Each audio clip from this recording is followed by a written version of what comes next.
The Bud at the Glen from Watkins Glen International, live here on ESPN this afternoon. The lead is held by Mark Martin. Here he is leading the others down the front stretch. It is Ernie Irvan running second, followed by Jeff Gordon, then Dale Earnhardt, and Rusty Wallace.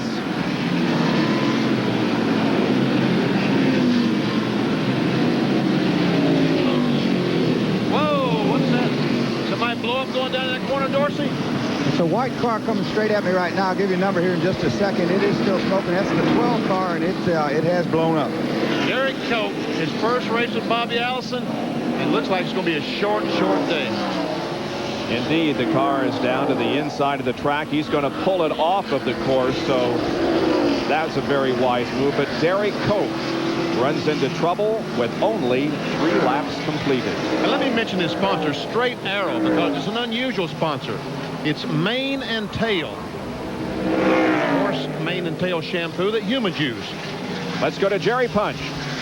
We have just heard that Derek Cope said the transmission locked up on the car number 12, the mane and tail car for Bobby Allison. So apparently it was not the engine, it was the transmission. I want to update you on Bobby Labonte. As you heard Ned Jarrett mention, Bobby said just got off the course and damaged the back of the car. The biggest concern of the car isn't hurt that bad, but with the rear of the deck being pushed in, the spoiler is laid down. And Dorsey Schrader with no rear spoiler, that makes it awfully tough here at Watkins Glen.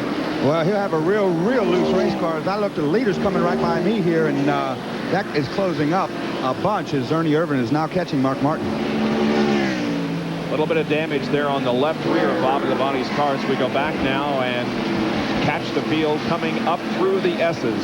These are turns 2, 3, and 4. And one of the best battles on the racetrack involves Ken Schrader, car 25, and Wally Dallenbach. Hey, Ned, and as Dorsey pointed out, Ernie Irvan has talked on Mark Benny as they come into go out of the interloop, I should say, and into turn 5. He is working on it. I noticed what little practice they had here yesterday. Ernie Irvan was awfully strong, and I said, hey, that's a car to watch. And sure enough, he's running very strong here. There's a piece of debris going down to turn 1 right in front of you. Hut Sticklin has just spun coming into the loop. There he is. Caution is out. I don't believe Hut hit anything. He came in there, and I don't know if he got in there too fast or maybe got a little help, but they're racing back to the line. Here's Mark Martin trying to beat Ernie Irvan back to the line as the caution is waiting. So our first full course caution comes out because of a spin by Hut Sticklin, and I would guess because of the debris on the track. Looks like Hut is stuck down there. Can't get the car to roll. Yep. Let's see what happened. Once again, it's at the top of your screen here. Oh, yeah, I believe he got bumped a little bit, Bob, coming into the turn there. Just going into the McDonald's loop. We'll back it up and see if we can find the contact. Who is that, Lake Speed? Looks like Lake Speed right behind Hut. There are 4 cars real close together coming in there. Yeah. Well, our shot's a little far away. We can't tell, but I believe that Hut got tapped just a little bit. Another car smoking badly on the front straightaways, a 77 of Greg Sachs. He has just now come to turn 1. I hear that the car is still running. Nope, there it goes. It's up in smoke big time. And I think you'll see him pull off right around the corner here. And Rick Mast is also in trouble. Where in the world? That's down there at 11, isn't it? It looks like it is turn 11. He's in the middle of the racetrack. Not a good place. Well, of course, we're on caution flag right now, thank goodness. And there we see the 77 car that Dorsey Schrader was talking about up in smoke.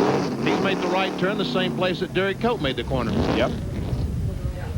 All right, let's see what happened to Rick Mast. Yeah, he's between turn 10 and 11, just entering 11 here. What happened?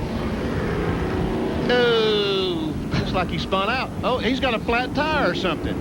Something came off of that car, Benny. Yep. Yeah, you see the black mark there? I don't know what that is. Yeah, it looked bigger than a weight off the wheel. I don't know if something broke maybe under the suspension. Now watch the thing fly off the car and go toward the right side of your screen. Right there. See it bouncing on the track? Well, guys, surprisingly, about a lap ago, before we went under the caution, a bunch of cars came in here, and I have an identical weight sitting right down here in front of me. So. Is that right? All right, Jerry Punch has a report.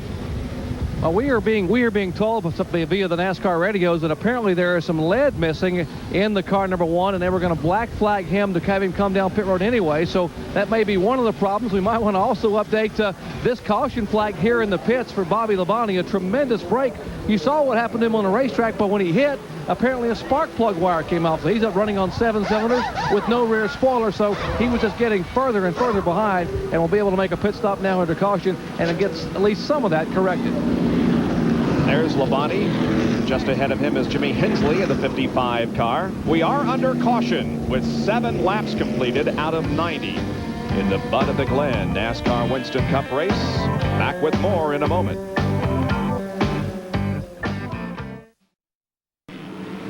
Hovering high above Watkins Glen International, the Raybestos Brakes helicopter. With these shots of today's race action, Raybestos breaks the best in brakes. There's a problem with Bill Elliott's car. Jerry, what's going on? Unscheduled pit stop, Elliott. They've changed all 4 tires, but that's just a simple solution. Apparently they have an overheating problem.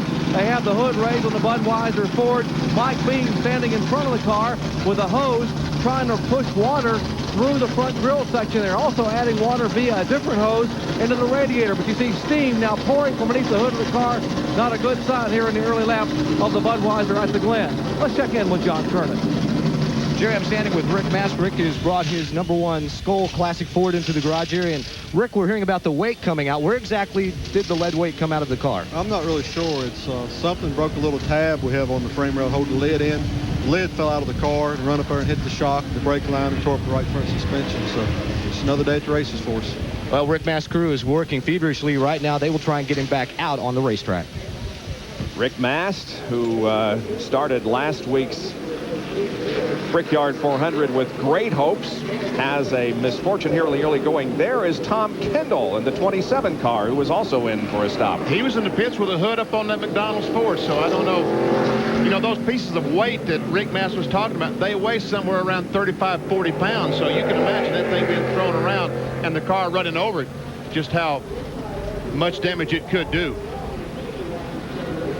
We are still under caution. Mark Martin continues to lead, and this is the 4th road course race that he has led in 17 starts. Jerry, what's the update? Apparently there's an ignition problem with the McDonald's car number 27. Tommy Kendall has told crew chief Mike Hill that apparently at high RPMs, the car begins to sputter and skip. They've come back and changed to an ignition backup system, and apparently they're hoping they can get it fixed. They won't normally go back to green when the RPMs come up. It starts to skip again. They'll have to come back and pit again under the green flag. So both the Junior Johnson cars having problems here in the early going, as Tom Kendall and Bill Elliott have both been in the pits during this full course caution. We'll be back with more from Watkins Glen in a moment.